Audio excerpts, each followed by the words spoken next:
Hello, guys and girls. This is episode 3 of my discussion series called the DC Cinematic Universe. Episode 3. And I'm Aaron Halo 18. Or you can call me Aaron Lee, by the way. And I'll be talking about casting the Robins by Troy Lune, Luen, posted on July 23rd, 2015 at 6:03 p.m.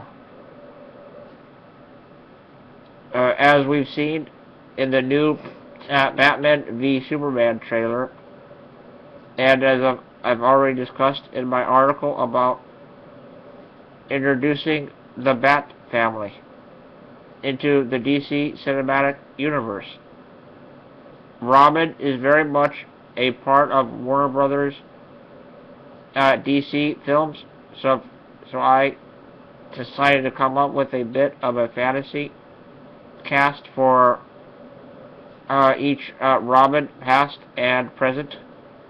And before I get into it, these castings are purely personal choice, and I haven't taken any casting rumors like the one that surfaced recently about Zack Snyder's son Eli playing Jason Todd into account. Dick Grayson, Danny Shepard.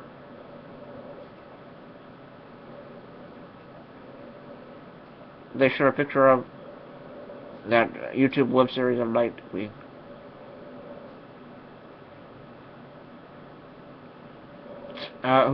Who better to play Dick Grayson than someone who already has.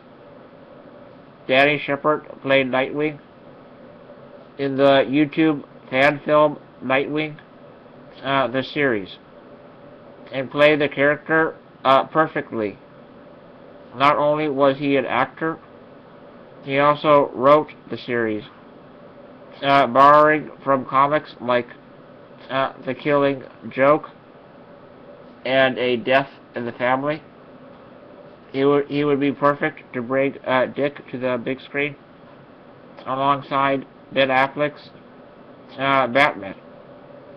And having already shown his ability to act in the role of the vigilante in a production that ran on a $35,000 Kickstarter and personal funding, which I believe still came in at under $50K total. Imagine how good his performance would be in the big budget blockbuster that a Batman/Titans film would be. Jason Todd, Thomas Brody Sangster. It's hard to believe that Thomas Brody Sangster is 25 years old, and that's why he'd be perfect for the boy wonder. Still looking like a teenager, he could easily play both past and present versions of Jason. He looks innocent enough to be the teenage Robin. It has displayed a more serious side in Game of Thrones as Jorgent Reed, which will help with the Red Hood version of Jason.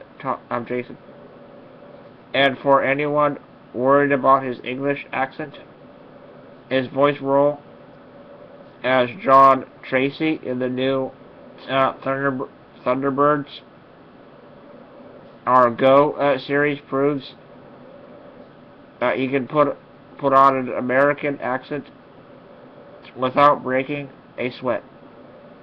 As Jason, he would be able to win over audiences both familiar and unfamiliar with the character with portrayals of both sides of Todd that are clearly within his capability. And yes, they show a picture for all these Robins for this movie. They show the Thomas guy, a picture of him, and next to him, a picture of Red Hood.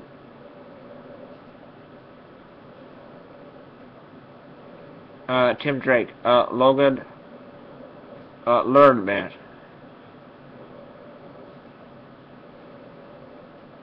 They show a picture of Logan next to a picture of Robin. Of the Tim Drake Robin picture. Do I even need to explain why this fits? Logan Lerman fits a number of superhero roles. He was my pick for Spider-Man, even though he didn't make the final 6. He was my choice for the Flash, but the CW went with Grant Gustin, and Warner went with Learman's perks of being a Wallflower co-star, Ezra Miller. But no role fits Logan as well as Robin. Just like Brody Sangster, he possesses youthful looks that will aid him in his portrayal of the boy wonder. And he could even go on to become Red Robin. Lerman can both work in an assembled and play the lead. Both of those sides were seen in Perks, where, despite playing the main character, he had to hold his own alongside Ezra Miller and Emma Watson, 2 incredible actors, with Affleck as Batman and Jeremy Irons as Alfred. Lerman's going to need to step up his game again, which I believe he can do. It's not only me that thinks Lerman would be the perfect Tim Drake. I came across this article earlier on Lerman must be cast as Drake, and I agree with it all. Damian Wayne as Butterfield, with a picture of Asa and a picture of Damian Wayne Robin. And he's got the Batmobile behind him.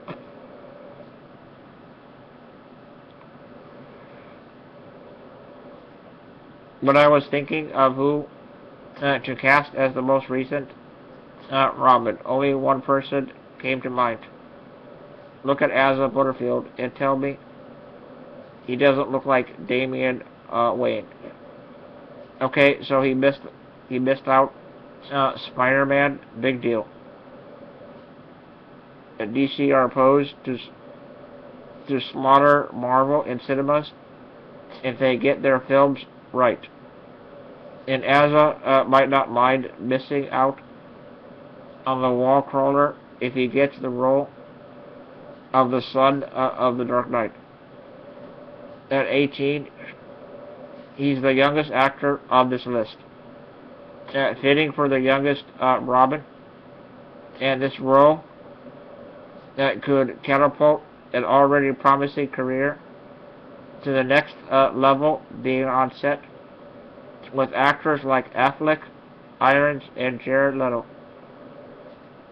And maybe even Henry Cavill. Yale got it. And the rest of the Justice League, if he gets a part in one of those movies, would be great for him as he grows as an actor. And the girls, I don't think DC are going down the road of a female Robin just yet. Then again, Jenna Malone has been rumored to be playing Carrie Kelly in BVS. For me, that wouldn't work. Carrie is 13 years old in Frank Miller's The Dark Knight Returns. The graphic novel inspiring Snyder for this movie, so I don't think a 30-year-old would be the right choice. Personally, I choose Vanessa Williams to play Carrie. She's an amazing actress, well deserving of a place in such a big movie that any Batman film would be. They show a picture of the actor and the female Robin girl. As for Stephanie Brown, one thing needs to be addressed first. First, don't over sexualize her.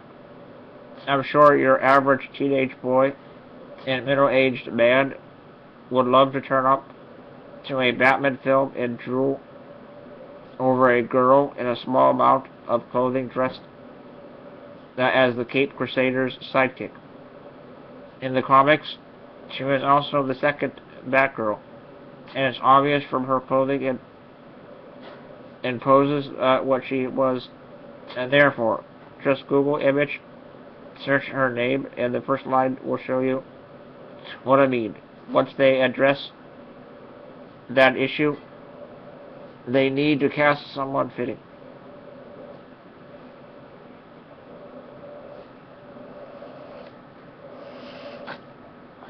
The problem is,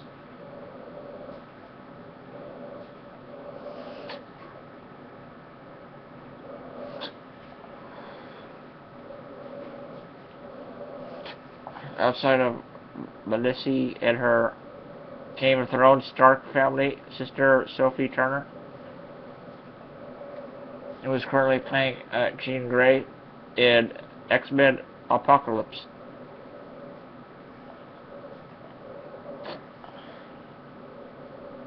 There aren't many young actresses I think could take on the role of Robin or Stephanie's other personas, Batgirl and Spoiler.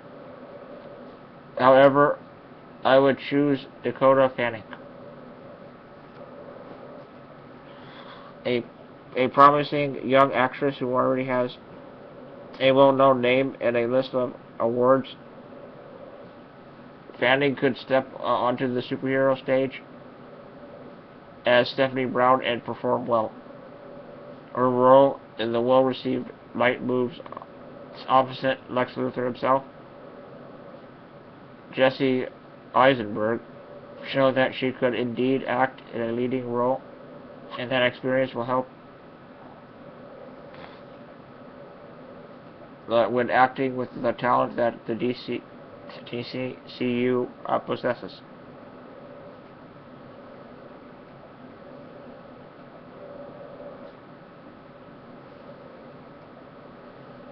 It has a picture of Dakota Fanning and a female Robin next to it.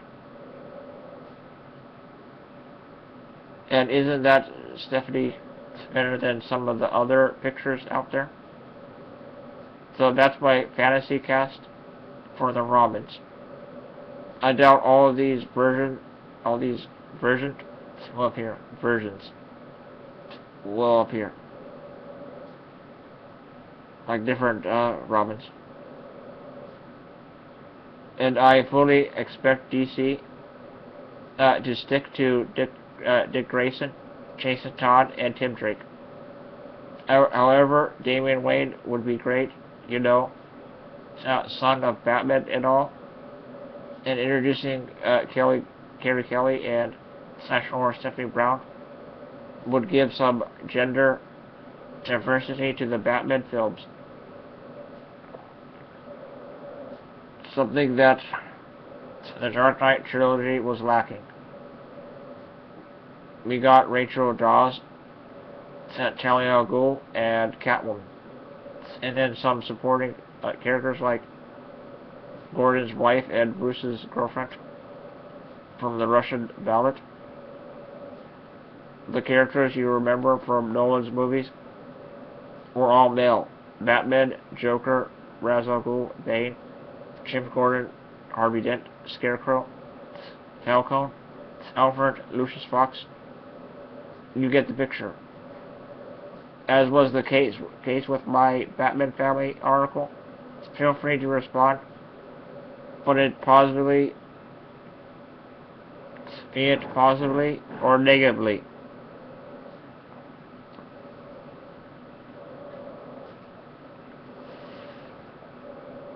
That's it for that article.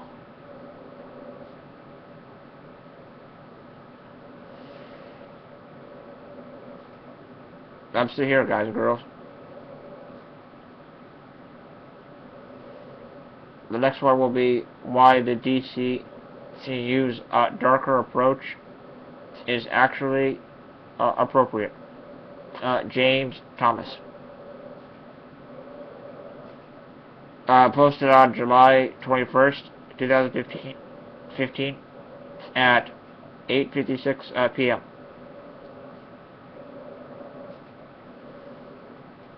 With the DC Cinematic Universe on the rise, there has, to say the least, been a lot of contention with its darker tone and the no jokes philosophy associated with it from the higher ups at Warner Brothers and DC. Obviously, that is meant as a competitive jab to the rival and significantly leading Marvel Cinematic Universe, who has built quite the level of success off of more lighthearted fare as Iron Man, the Avengers, Guardians of the Galaxy, and the more recent release of Ant-Man.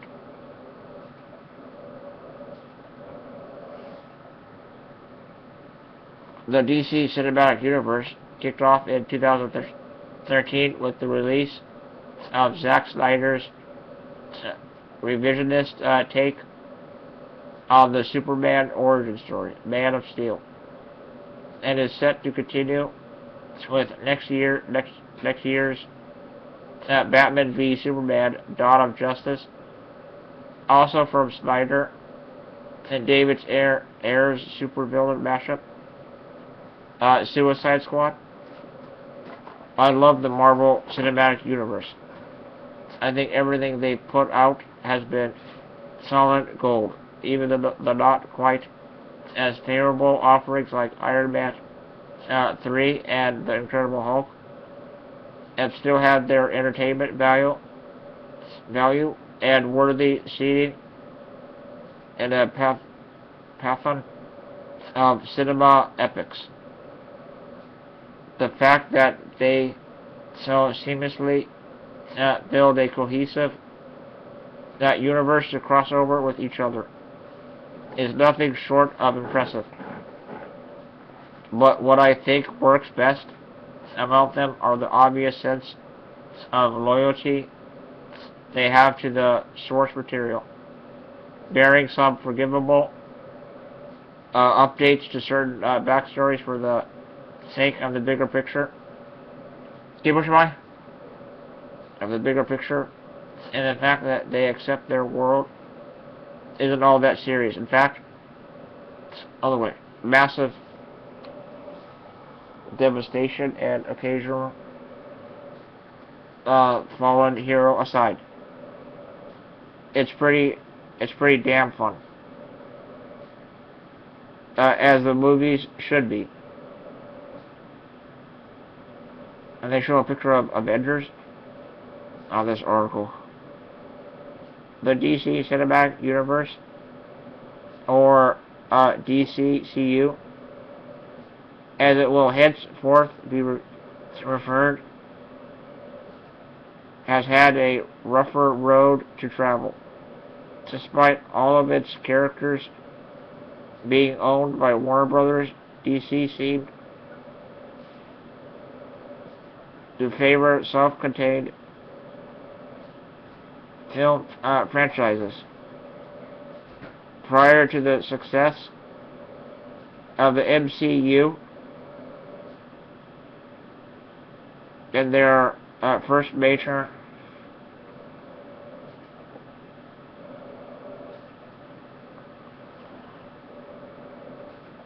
and record-setting crossover, The Avengers.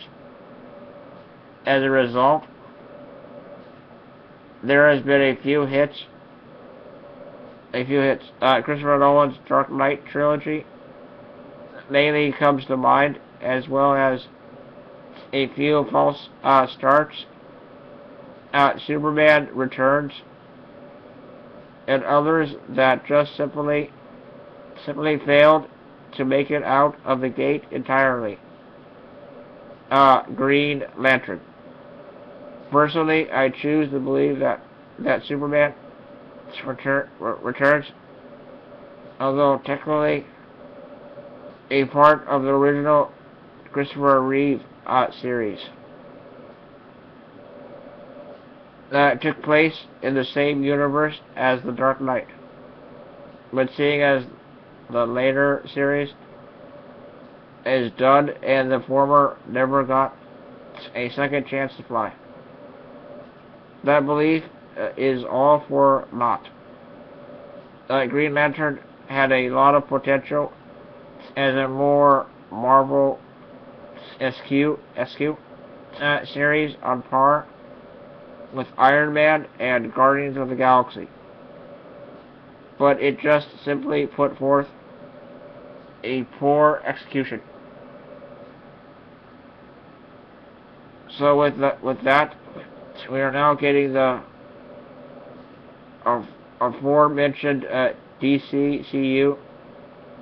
It's a darker, more grounded take on the comic book characters that it said audiences can relate to more. Basically, our world is crappy, so the film world needs to be crappy too. I suppose there's logic there. The success of The Dark Knight and the desire to stand apart from the MCU are surely the main reasons for the darker approach currently being taken. But it has caused a bit of a rift amongst fans, myself included. Admittedly, I can understand the darker tone that the Man of Steel took, but I still find myself at odds with it. I think they went a little too far with it, because at the end of the day, Superman isn't a dark character. He should have been able to overcome things a little better than he did. But that's a tangent I won't get off on right now. I thought Superman Returns did a great job grounding the character in a more realistic world, without compromising the morals that he stood for. But again, tangent. Superman aside, there's also a lot of skepticism around the tone that Batman v Superman seems to be taking, as well as some tension among fans with the now infamous look that Jared Leto's Joker is sporting in Suicide Squad. He's a refresher if you need it. Yes, there are some misgivings about this direction. Questions can most definitely be asked, such as, is it okay to update the characters and make the the world seem more realistic when the source material holds up just fine as it is? Do you really need to reimagine characters when millions of people already love them just the way they are? The debate will go on forever. The DCCU will come and go, and people will still probably be talking about whether or not it was the right plan. Ultimately, only time will tell, and the films will just have to stand on their own merits. Despite my feelings toward Man of Steel, I am still looking forward to the next installments because I want to have faith in what they are doing and to see where it goes. That said, I do think after deliberating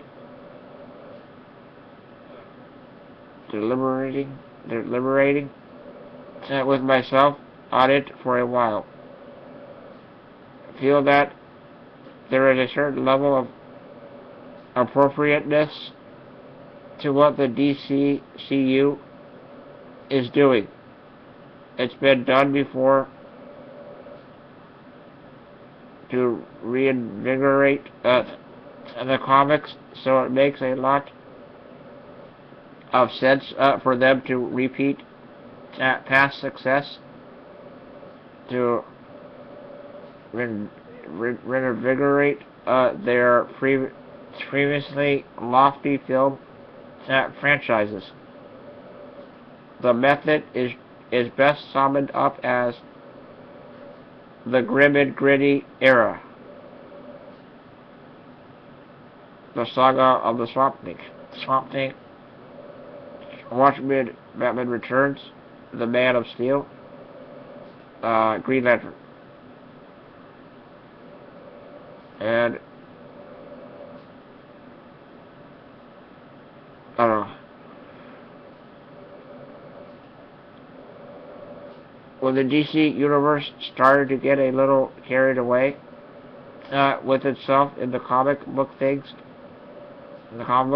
things got consolidated into a single, more cohesive series of books that were grounded in a little more realistic. Superman got a facelift, a fresh start, when John Barnes' The Man of Steel miniseries and subsequent main series relaunch, which held some significant inspiration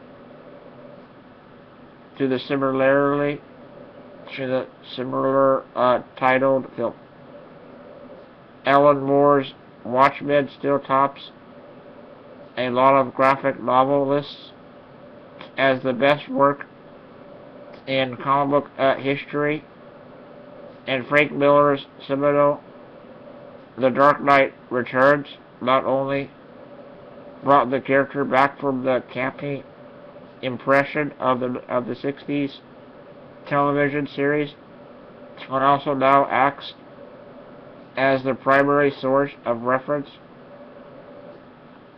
for the DCCU's interpretation of the world's greatest detective. The grim and gritty era brought a new take to the DC universe that was more relatable to the aging audience whose childhood was spent reading the lighter fare following the threat of the Cold War. Grown-up readers still needed that escape into fantasy, but they needed the stakes to be higher. And it worked.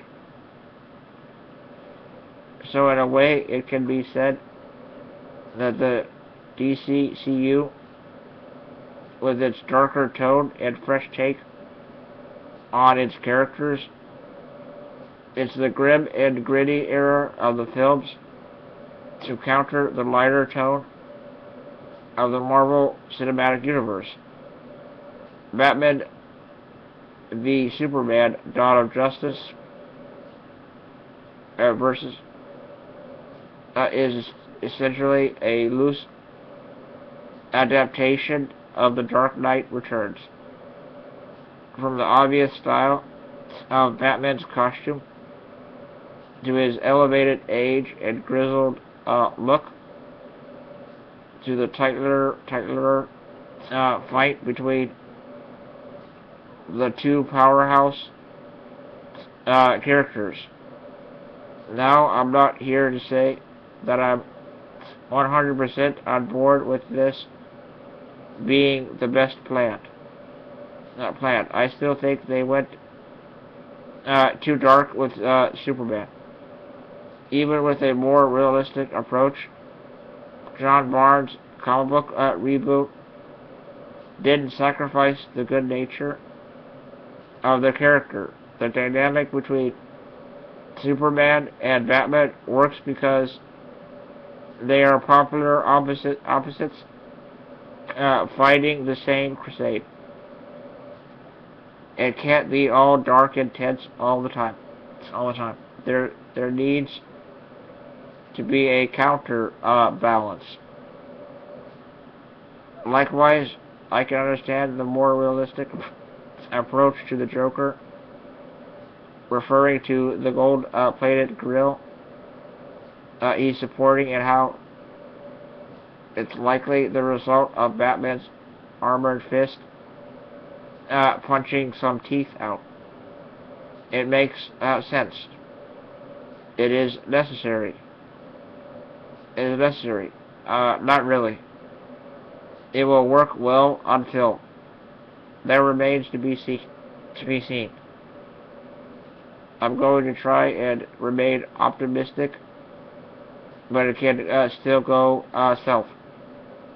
After all, I was also optimistic about Green Lantern, Spider-Man 3, and X-Men: The Last Stand. Those three movies did not do well. I don't think. But that's not what he said. That's my opinion. Spider-Man 3 and X-Men: Last Stand were not very good. And Green Lantern was not very good. I'm not optimistic about those. They're not good.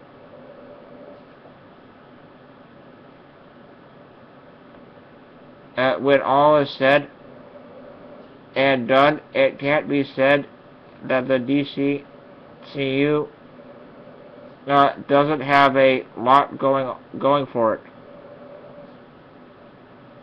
There is some serious talent involved, and I can't wait to see what they manage to pull off in the long run.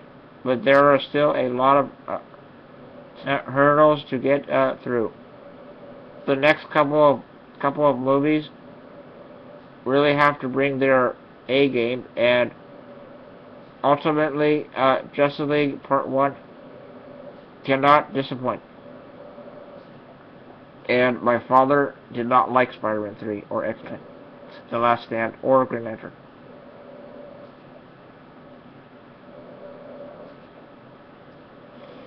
But one thing is for sure.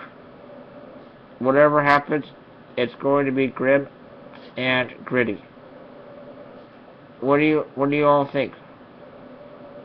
Sound off below, and don't forget to follow me on Twitter at ThisIsJamesT for more random, unfiltered thoughts and geeky musings. First comment is James Thomas. The poor people voted. Do you like the DCCU's grim and gritty approach? Yes, it's perfect. No. Why so serious? It's appropriate, but they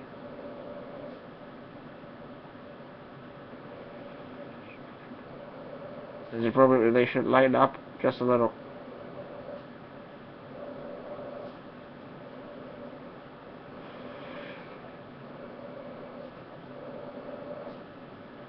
And nobody commented down below.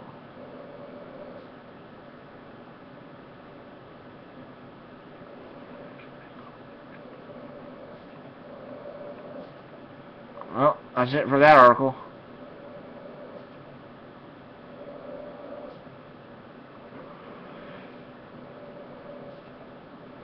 I've been doing this for 35 minutes now. I really like the DC Cinematic Universe myself. I'm pretty excited about this. I'm glad that they're doing it like Marvel is finally. It took for them forever, but I'm glad they're doing it. And the next article will be every single amazing Harley Quinn moment in the Suicide Squad trailer.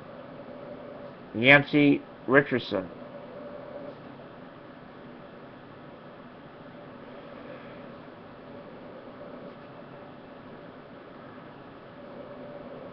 Posted on July 24th, 2015 at 5:23 a.m. Nancy Richardson. To avoid fainting, keep repeating, it's only a movie. It's only a movie. When I first saw the trailer for DC's Suicide Squad movie, I freaked. In a good way. Specifically, I got massively, intensely excited about finally seeing Harley Quinn in a live-action movie. Check out the Suicide Squad trailer if you haven't seen it already. We've never seen a live-action Harley Quinn on screen in a project of this magnitude before. No disrespect to Maya Sarah on Birds of Prey. On the Suicide Squad, Harley is just inimitably awesome. Check out every Harley Quinn moment from the Suicide Squad trailer. 1. I know why the caged girl flexes. 2. Reach for the sky. It's specifically cool to see some of Harley's tattoos keeping with the Harley Quinn style of the character as she dresses in the classic comics. 3. Am as free as my hair. 4. Are you the devil? Putting Harley Quinn in a cage? Oh, that's not going to end well for you. 5. Serving face. The first time we see Margot Robbie as Harley up close, seeing her full, true to comics pale face. I legit punched the air. 6. These boots were made for walking. 7. Girls got moves. The diamond costume, the Georgia era mole, the pole dancer cue moves. Wow. 8. Baby, get ya gun. So you're in so much trouble. Harley mummers in that I'm hot, but I'm crazy bubblegum traw. We know this having fatale has a bad side.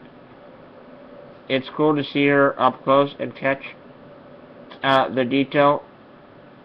The daddy's little monster shirt, the spiked wrist cuff, the pink / bull pigtails, the baseball bat that says good night. 9. says, lick it now, lick it good.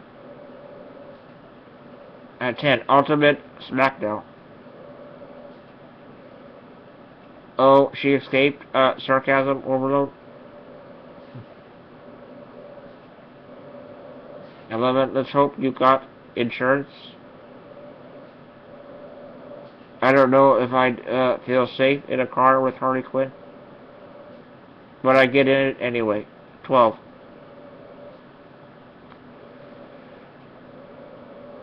Mad, naked, giggling.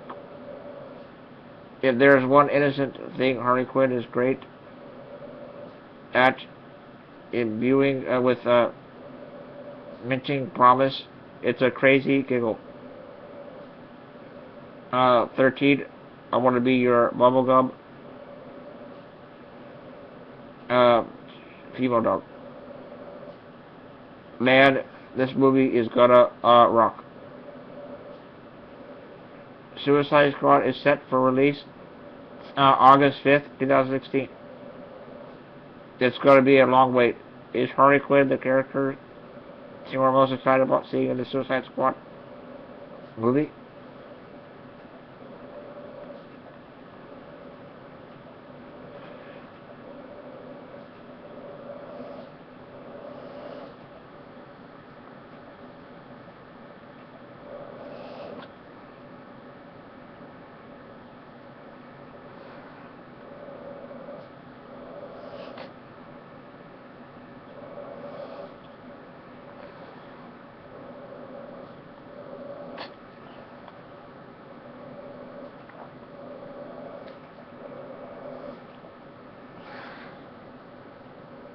That's it for that article, guys and girls.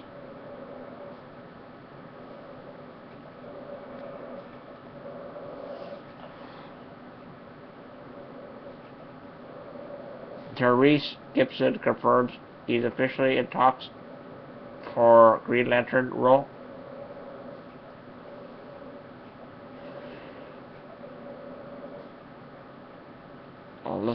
Alyssa Caruso posted on July 24th, 2015 at 1:20 p.m. Editor-in-Chief here at Movie Pilot. Nerd out with me on Twitter. Comrades at Alyssa Caruso. And she has 4,539 followers.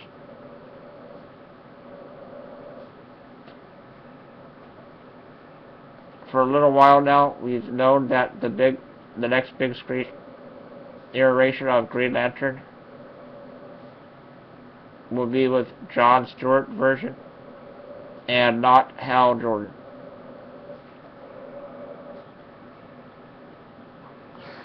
DC's animated universe has featured the Stewart version for quite some time now. And there's also the fact that Ryan Reynolds had zero interest in reprising his role. The first Green Lantern movie was met with critical and commercial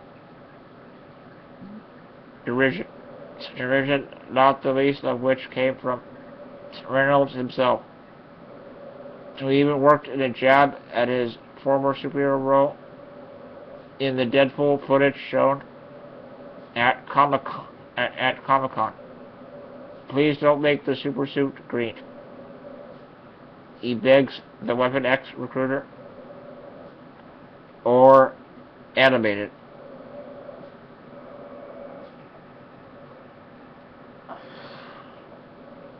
But one man's pass on a role is another man's gain, and actor Tyrese Gibson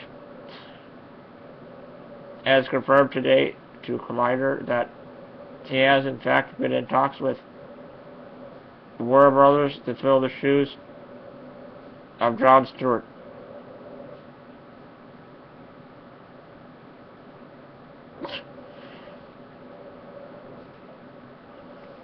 And this is the black guy from Transformers.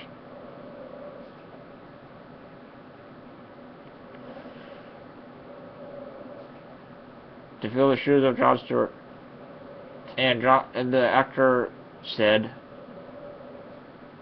on this article, by the way, I've already had a couple of meetings at Warner Brothers, so we'll see what happens. I do believe that there needs to be more black superheroes out there, but that's not even my motivation. I think I would be the best Green Lantern. Lantern is based on my fans and supporters that spent around $6 billion in box office receipts. I feel like there's a fan base of fans out there waiting to see me put on this green suit and do my thing. So I would love to confirm something today, but I can't. We'll just keep following up.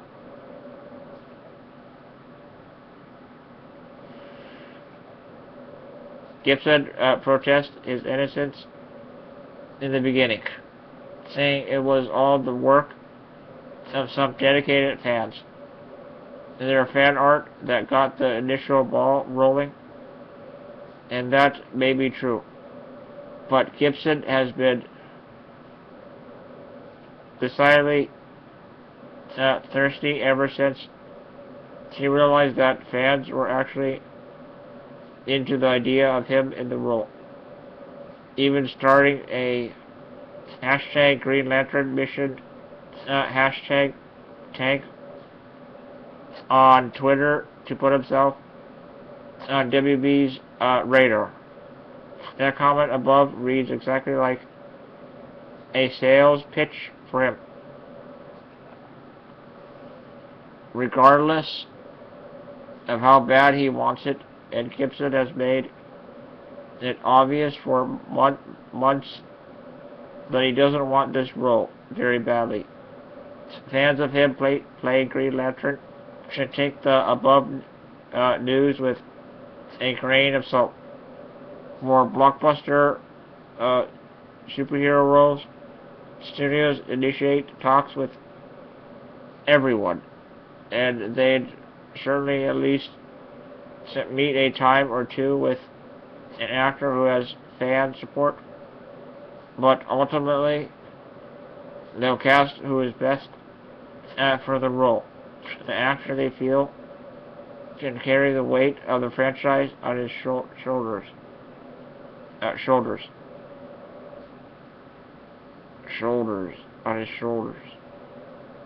Whether or not that actor will end up being Gibson remains to be seen. But hey, at least he's one step closer to fulfilling his dream. 23 people voted. Would you like to see Therese Gibson play Green Lantern? I definitely know what I'm doing. I've had several conference calls. Yes, I wanted him from the start. Now I can't see it.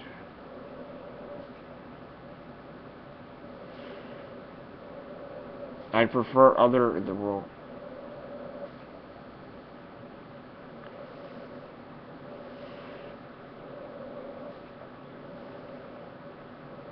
There's no comments. There is comments. Not a lot, though.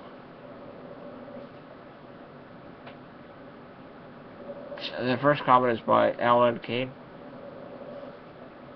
Replying to the post by Alan Kane.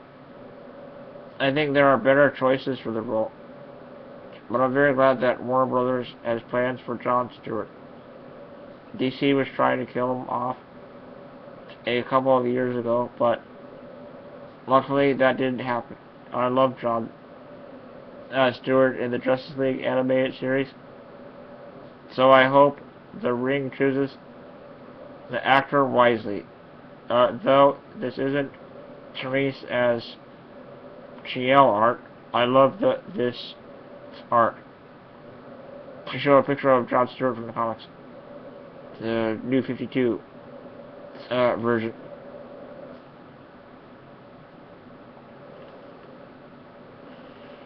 Johnny Hudson. Therese is a terrible actor.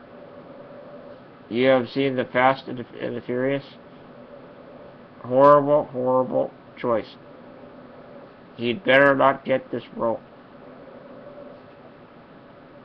Samuel St. Paul Littlefield said he might not have been very good in Fast and the Furious, but that's not everything he's been in.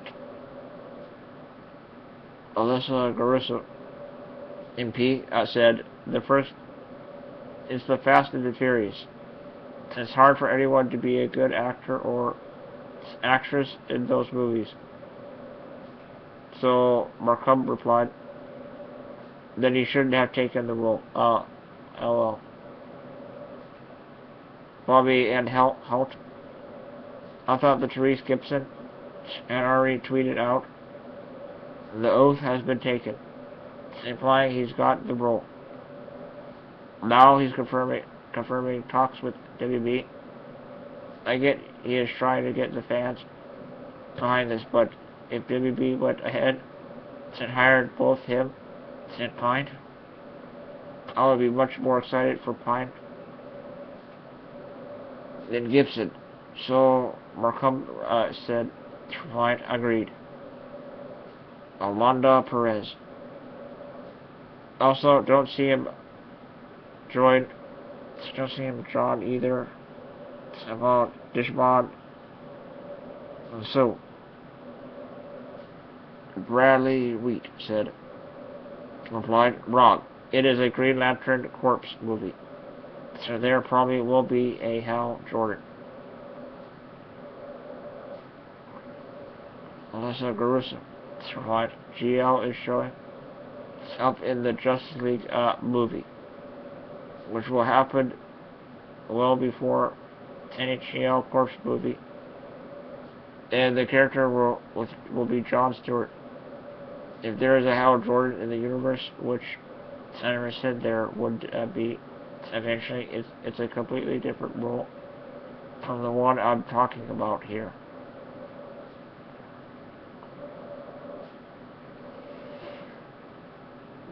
Deborah Reddick said, he keeps talking that fans want him as GL, but that's the thing.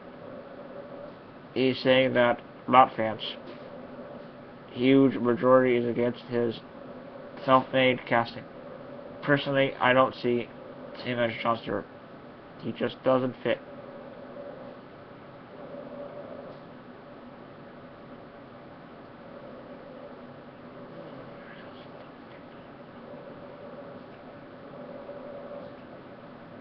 Lucas Hussman replied, yeah, those fans are just the fans of Fast and Furious and of Therese. They are not fans of Jon Stewart. Then, as Collins replies, wasn't it confirmed a couple weeks ago that Chris Pine was playing Hal Jordan in the Green Lantern Corps movie? So Hal Jordan is still going to be in the movie along with Jon Stewart. Collins Vincent said, it would be interesting if he managed to lock down this role. This would be his first role in a comic book movie. It could help him climb the popularity ladder as an actor. Gibson isn't the best actor, but he works hard and shows determination. Can't wait to see how this plays out. Randolph Johnson said, can't be any worse than Ryan Reynolds as Hal Jordan. To be fair, Ryan was not the problem. The absence of Jon Stewart was. I would argue let's give him a shot, and if he can't bring it, which I am sure he will, then we would have Jon go the Mosaic world for a year or two and have someone else reclaim the role after he returns from being a Guardian, which is what should have happened Because Hal Jordan. The Parallax take him, and when the Lanterns extract him from Parallax, Hal has a new face.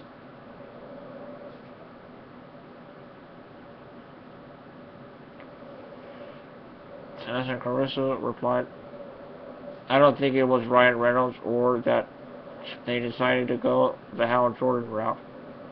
That was the problem with GL. The problem was that it was just a bad movie, period. And that wasn't Reynolds' fault. He was one of the better things about the movie. But you can't have a bad, ill-conceived story and poorly made movie. WB just got this one wrong. So Mercarb replied, Reynolds wasn't the problem at all, nor was the absence of JS. It was just an all-around terrible directing and plot. Morgan Cornwell replied, too many haters, man. Give him the role. Therese is awesome. Collins Vincent replied, the negative comments are becoming fast and furious.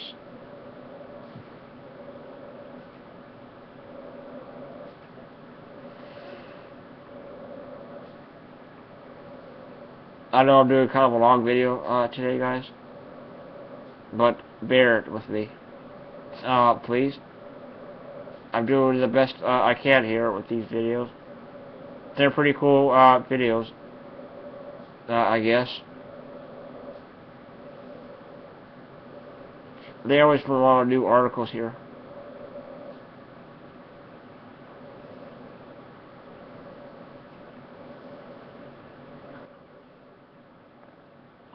Three reasons why Jason Momoa will make Aquaman awesome again. Dalton Tamblin.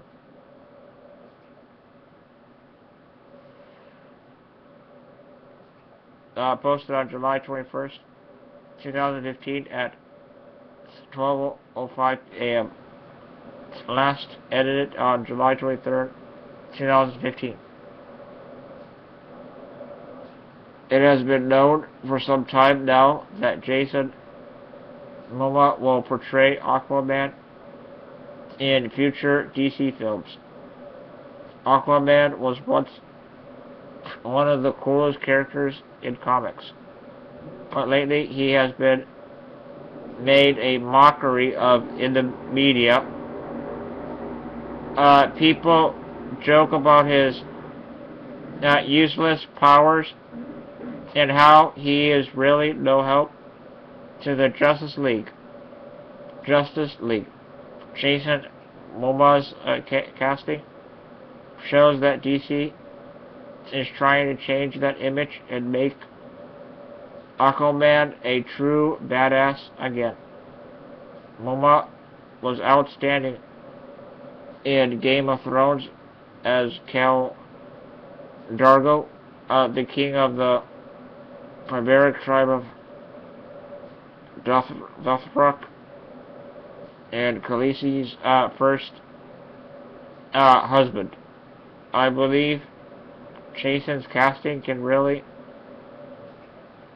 reinvent the character and make Aquaman great, and here is why. One, he has a huge physical presence. Jason Momoa's presence on screen is one that is very rare to find. He is the true definition of a beast. He looks like he could get angry and snap your neck at any given time. In Game of Thrones, as part of the barbaric tribe of Dothraki, his character, Khal Drogo, was the most feared warrior around and was definitely the scariest.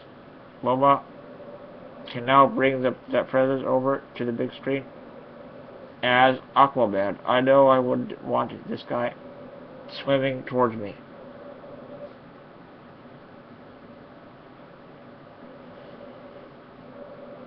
2. This Aquaman will be darker, and it will work.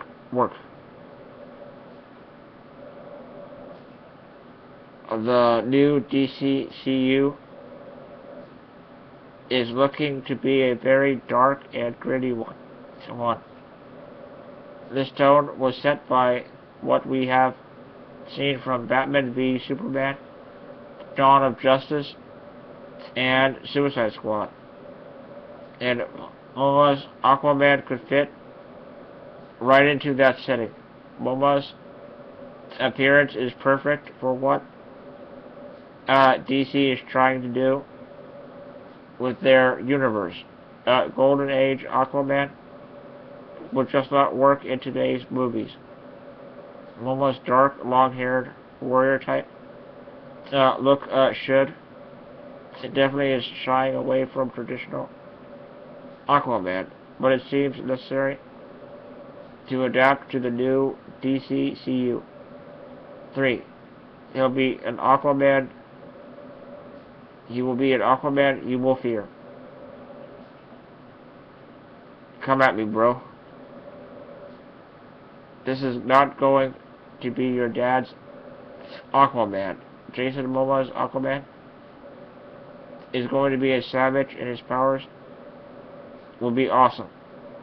I believe that DC is going to try and make Aquaman a fan favorite due to the hate he has gotten in the more recent years, except his powers to be godlike and a definite force to be reckoned with. This all goes along with Jason Momoa's already established on-screen presence and how he is just an overall tough-ass dude. Except DC to pull out all the stops and give fans the Aquaman we have always wanted. 3. Jason Momoa will do it, and do it well. They're showing a cartoon picture of Jason Momoa's head on a Aquaman cartoon character riding flying fish with a rope. I'm positive that Jason Momoa will excel in the role of Aquaman. His on-screen presence alone makes him a shoe in for a superhero film. And casting him for the reinvention of Aquaman, I believe, was an inspired decision. We may not see Momoa in the classic orange and green suit, but he will be the definite Aquaman, and we will leave fans only wanting more. From what I've seen so far, Aquaman may just be the moon of my life. Do you think Jason Momoa will be a good Aquaman? Let me know down below in the poll and comments. Will Jason Momoa be a good Aquaman?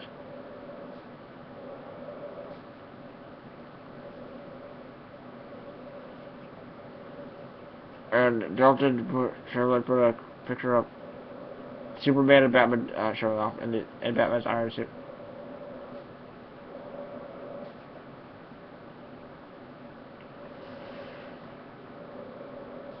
There's probably a lot of comments.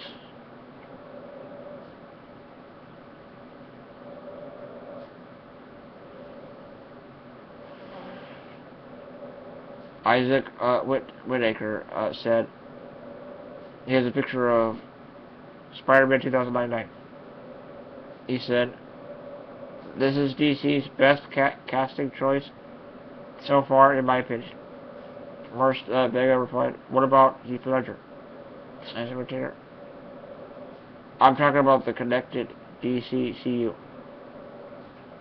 Jack Posher said, agreed, although I think they really got Soup right too. I think they are making a mistake by not including the TVU characters in the DCCU. That is one reason why DC will have a hard time beating Marvel at the box office. Willie Holmes said, I never understood why Aquaman always received so much hate while Submariner got so much respect. Jennifer Puritt said, got the looks. Now we see if he can pull it off. And I am sure he can. Jeremy Dawson, Aquaman, aka Poseidon slash Neptune, has always been underrated in my book. Thank you, Jason, for taking this part. I hope you take my favorite character and make him shine like the glorious Black King of the Sea. Is supposed to be present good enough so that he'll turn his own movie again. Can't wait. Arpit Pandy said, nice. I never wanted Flash or Shazam like treatment for Aquaman because he's more badass than Batman and Deathstroke. Well, look wise, Mads Hannibal Wilkinson is equally badass as Momoa. I have some more reasons that Aquaman can be more awesome. And maybe he doesn't look that scary in front of other scary ones. Please point out mistakes. If there is amateur, you put a link to the website. And it has a picture of the new 52 comic book picture of Justice League. DC's further casting. Why these fan casts for Aquaman, Deathstroke, and more are perfect.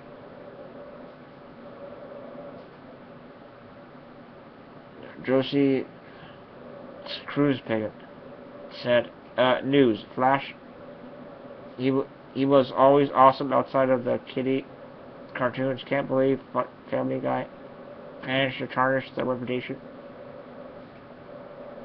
Molly? Can you brush me? So thoroughly that they would have overcompensate with this macho gladiator caveman look to make people think otherwise. Akika Lish Ramp. All the way. Some more. Other one. You explain that to them why you're doing this. Badasses. That's what one of the guys of the comment said, guys and girls.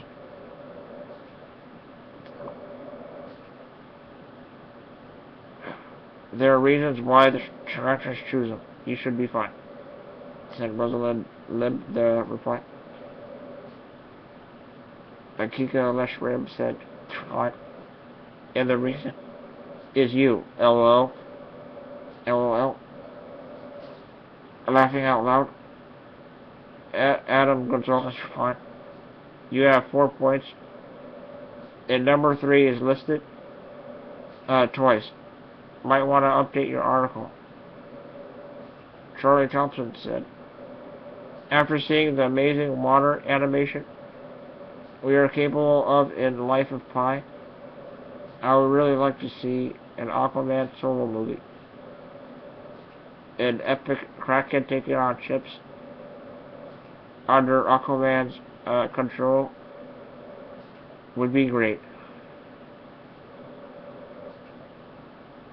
Ben Green said, so 3 reasons are 1. His presence on screen, 2. His on-screen presence, and 3. His pre-on-scene screen.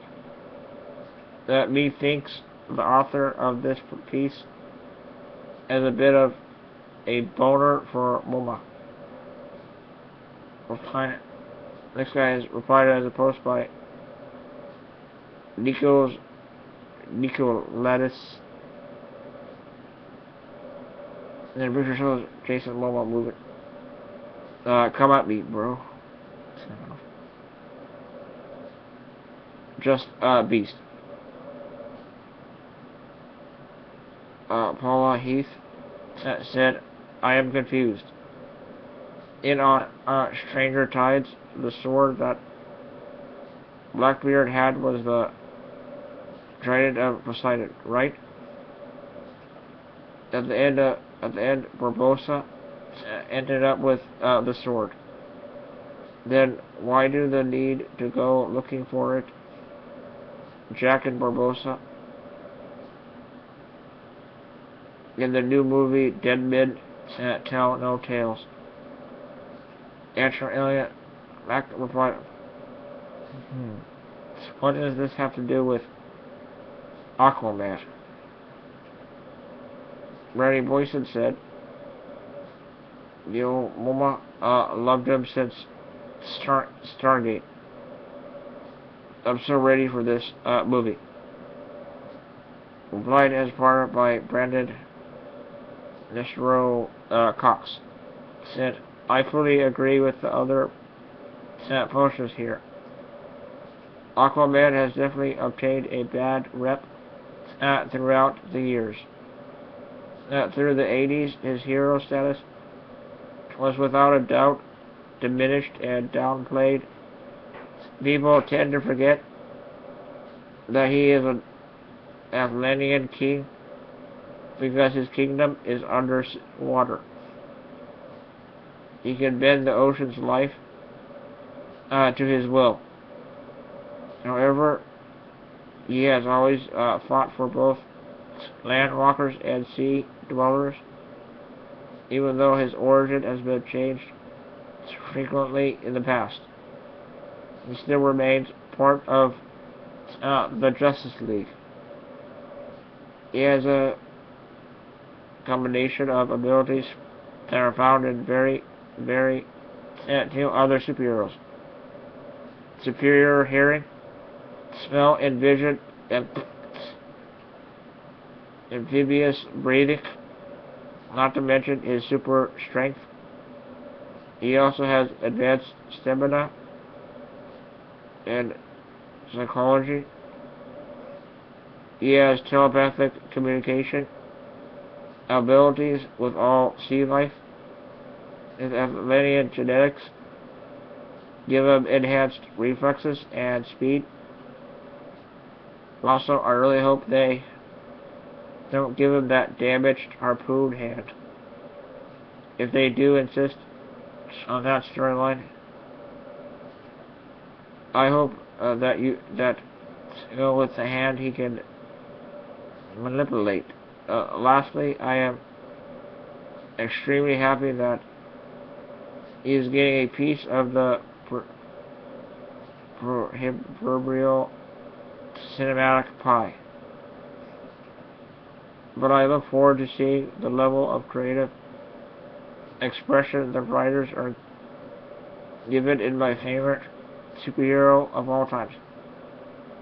Mark Dickinson, the last one, said, I think that Alan Richson would be better. He portrayed very good tongue Aquaman in Smallville. Good young Aquaman Smallville, and I think he would do a great job. Well, that's it on that article. Next to the other one, guys and girls that are watching this, it's on YouTube. Yeah.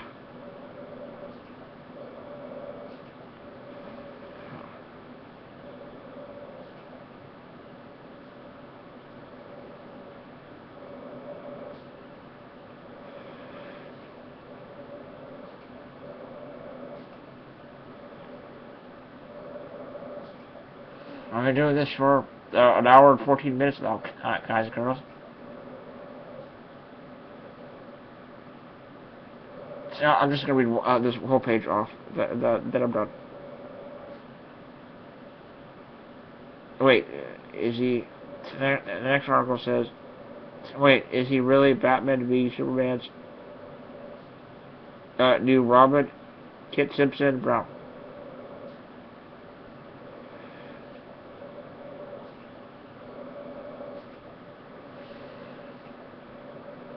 Posted on July 23rd, 2015, at 6:55 a.m.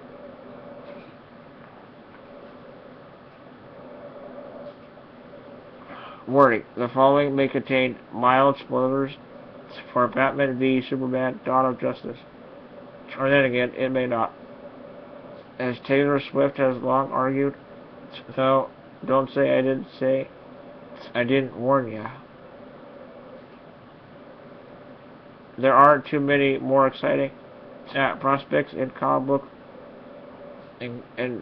book dumb than the surprise appearance of a superhero in a highly anticipated movie. Whether it's in the form of a Wolverine cameo over the X-Men franchise, a Spider-Man one over at Marvel Studios, or at this point, pretty much anybody at Warner Brothers repeatedly rapidly expanding DC cinematic universe.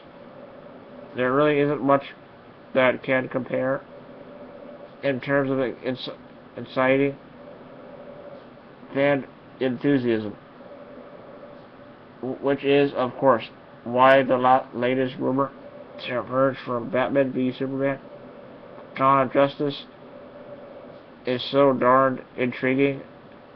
You see? We might finally have our new Robin. Or rather,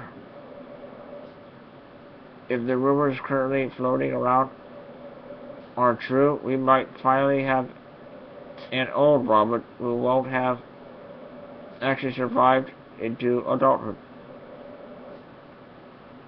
The reason for all the speculation is to read an image from photographer Clay and Us, featuring Batman v Superman director Zack Snyder and his son Eli. And below is Clay Enos, at Clay Enos. Boy wonder. Now, it's entirely possible that Enos is simply messing with us all, and that the reference to the Boy Wonder is no more than gentle trolling. But there are actually two pretty good reasons to believe that this could actually be a whole lot more fun, be a whole lot more than that. First up, this wouldn't be the first time Snyder used his son in a small key role. After all, Eli's previously been casted by his dad as a young Roderick in Watchmen, and as a junior Leonidas in 300. A follow-up role as a youthful Robin then would make a whole lot of sense, especially since the UCLA football Von Snyder recently has the personality to play the distinctly athletic Robin.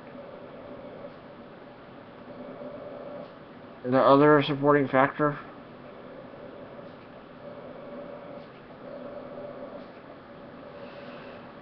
though this Robin isn't likely to be around for long.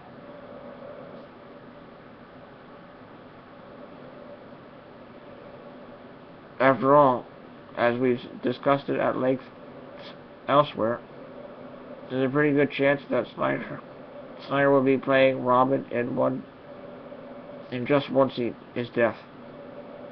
Specifically, the most likely appearance of Robin in the movie, as teased by the appearance of an apparently Joker-tagged old costume, is in a flashback to his brutal murder at the hands of the Joker.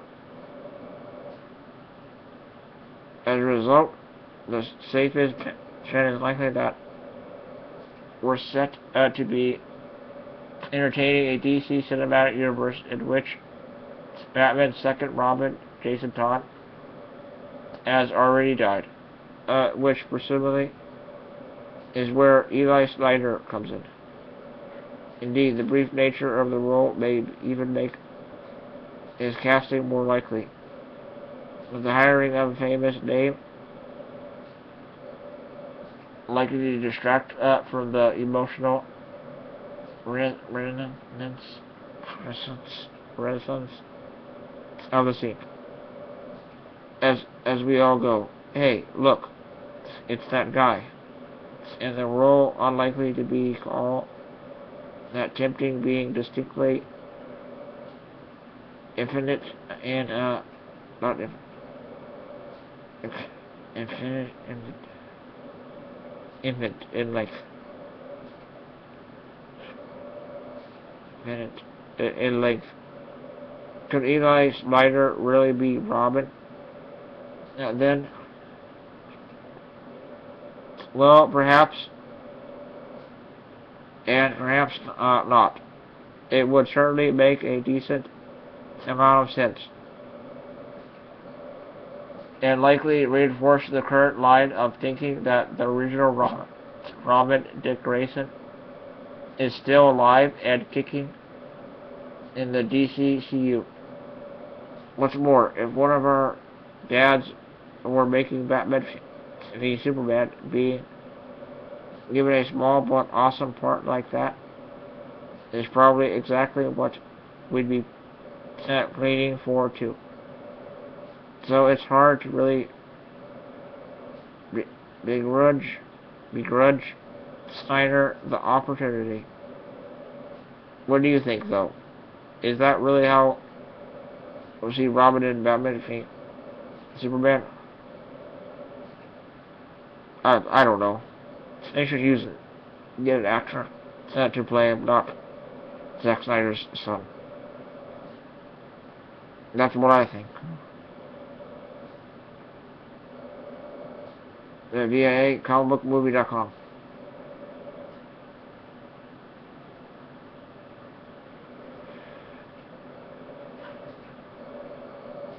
BJ Monk said, also as the young soldier / boy on the bus for Snyder's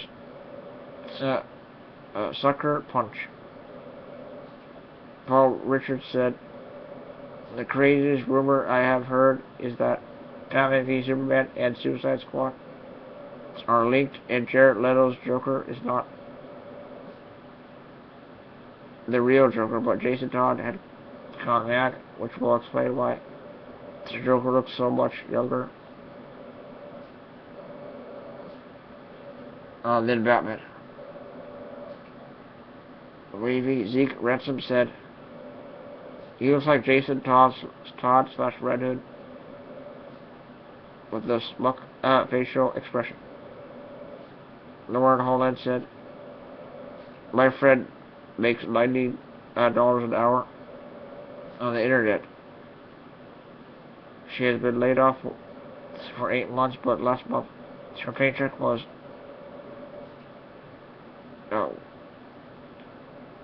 $12,000 just working on the internet for a few hours. Read more on the website. No. Or the Hope Special Report. A Can said, I've seen so many ads like this one online, how it is any different than others, and if your friend is doing it, why aren't you?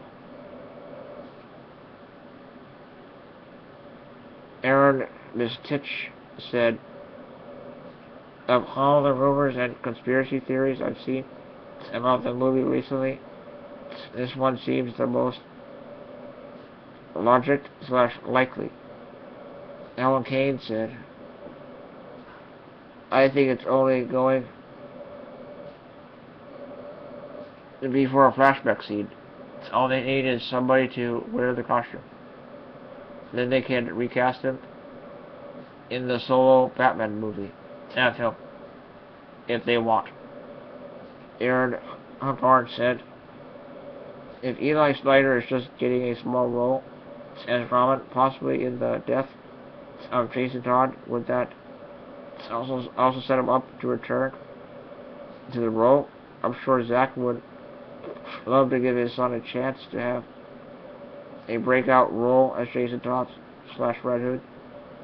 I think he'd be age appropriate too. I'm actually really hoping for this now. That's it for that article. I'm done for that article.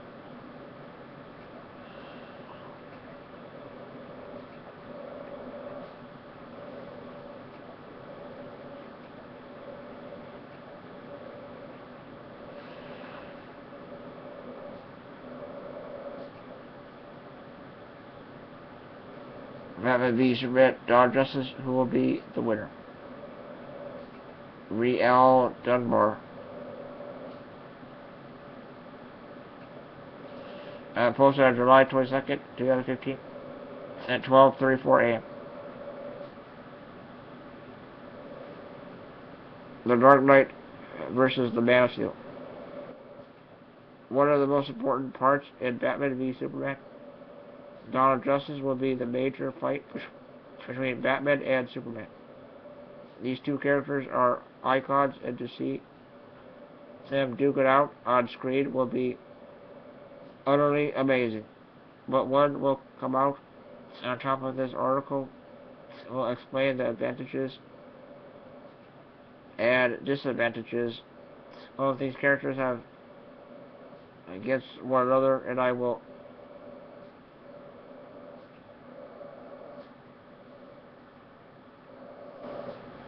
ultimately decide how the fight will play out and who will come on top.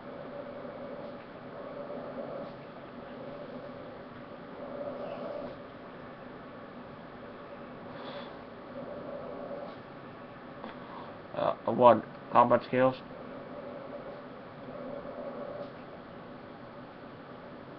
Superman versus Zod in Metropolis during Man of Steel.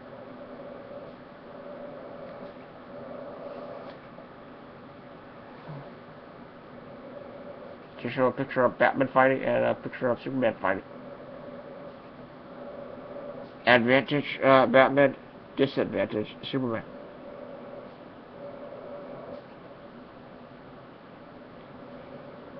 The reason why Batman wins in combat skill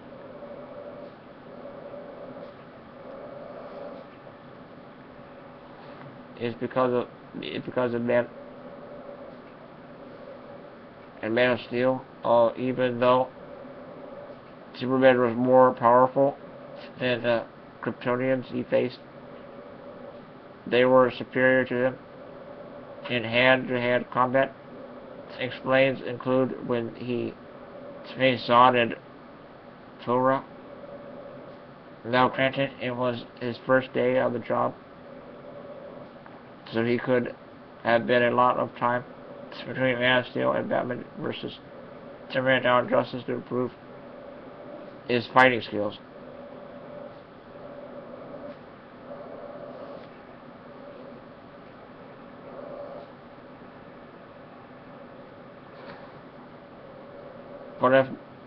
But what if the fight coordinator said about Batman's fighting style is true?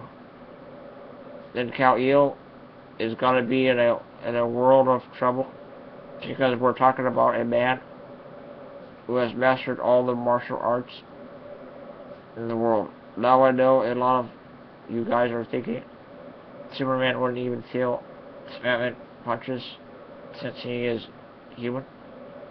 So the armored bat suit that Batman will be wearing to fight Superman will be laced with kryptonite. So more than likely, Superman will be affected by it, giving Batman the chance to strike some good blows during the fight. For example, this GIF proves how some way Superman was affected by kryptonite. It's a picture of Batman and Superman coming to fight each other. So, see what I mean? I mean, he looks tired and weak. Also, another thing to point out is he is running like a human, so at this point during the fight, he has been affected, so as right now Batman takes combat points. 2. Superman holding back. Shows Superman laying down on the roof, and Batman crushes him right into the roof. Advantage, Batman. Disadvantage, Superman. Alright, so it's a common thing that Superman always holds back when he fights an opponent. I mean, even here you can see that when Batman is in the air, Superman could have just thrown over and got out of the way. But maybe there is more to that clip than there appears to be. Maybe Superman is doing this to try and tell Batman, look, I'm one of the good guys here. But as we all know, Batman is stubborn and won't not listen and will try to beat the crap out of Superman because he thinks he's a threat. Now, likely throughout the whole fight, Superman will hold back because he doesn't want to kill Batman. And generally, Clark's a good person, but eventually that kindness will be used against him. Batman will look at that as a weakness and try to exploit it. 3. Strength. Do you even several advantage? Superman, of course. Disadvantage, Batman. I'm not gonna go into detail with this one. For armored batsuit. It shows a Comic-Con picture of the Iron Batsuit.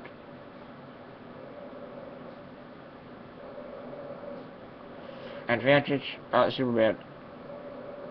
Kind of a disadvantage, Batman. Zack Snyder said during the San Diego Comic-Con that Batman's armored suit, famously worn in the Dark Knight Returns comic, will not enhance his strength. It is more like buying time for Batman. For who knows what.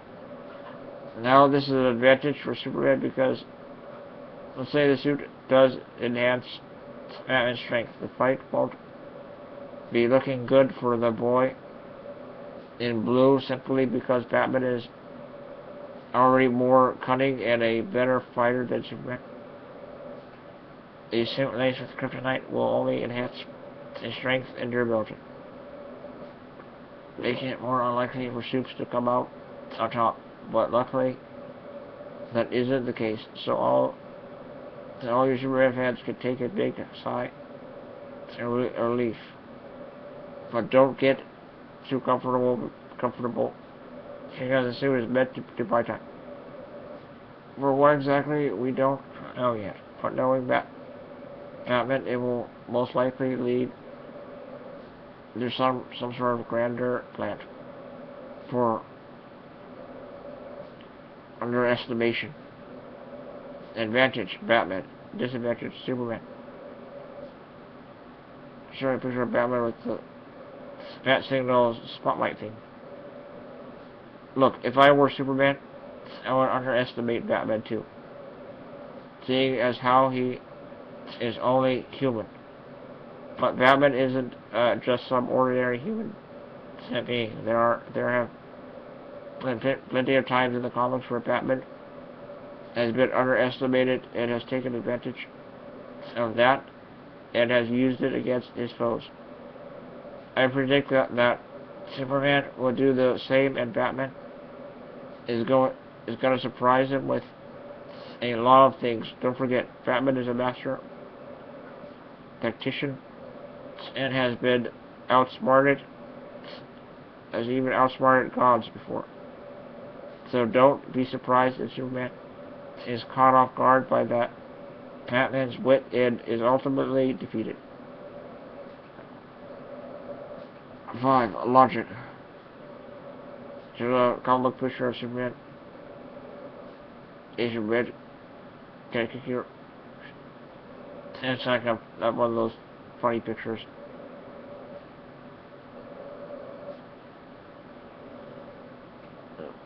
There's it. Sorry about. Shut the beep up. And then he stops back.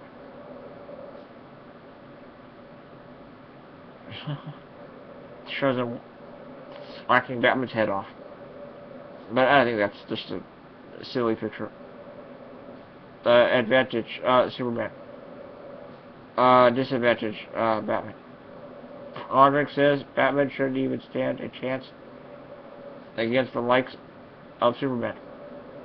Hell, even Zack Snyder admitted this when asked who would win between the two. But guess what?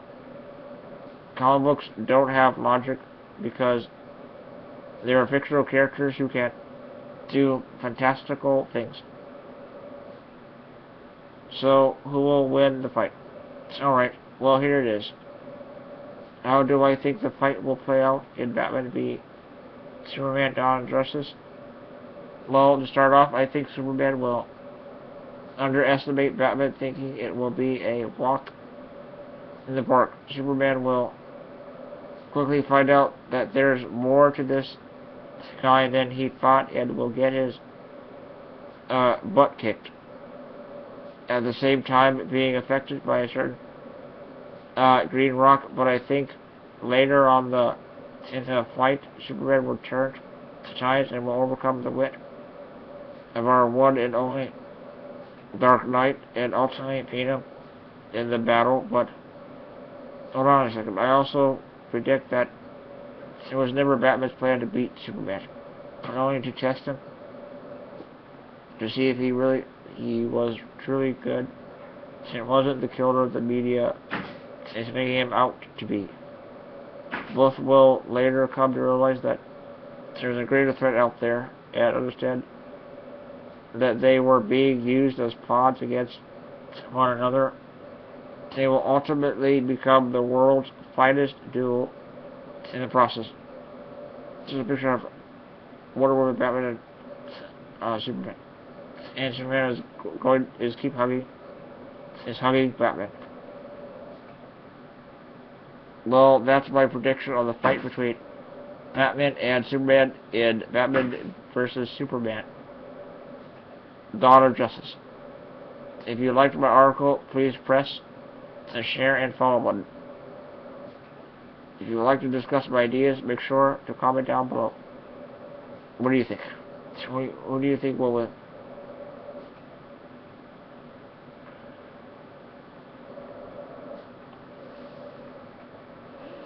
Well, I think Batman will win because of Kryptonite. That's my opinion. There, I'm done. That article.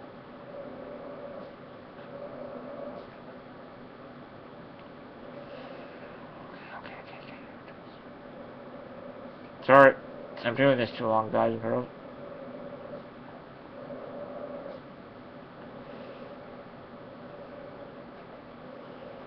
Wait.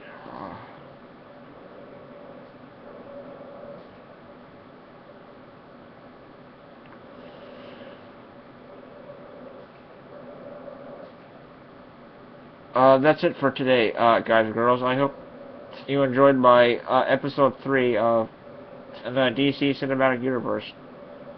I'm gonna be doing videos for the next 5 years of the DC Cinematic Universe. Keep up with my videos and continue to watch them. And please rate, comment, like, favorite, subscribe. Views, thoughts, and opinions. Stay tuned for more, guys and girls. I hope you enjoyed it and liked it for your viewing pleasure, guys and girls. And don't forget, I am Aaron Halo 18, like always. And drink some hot chocolate. And I'll see you all later. Bye.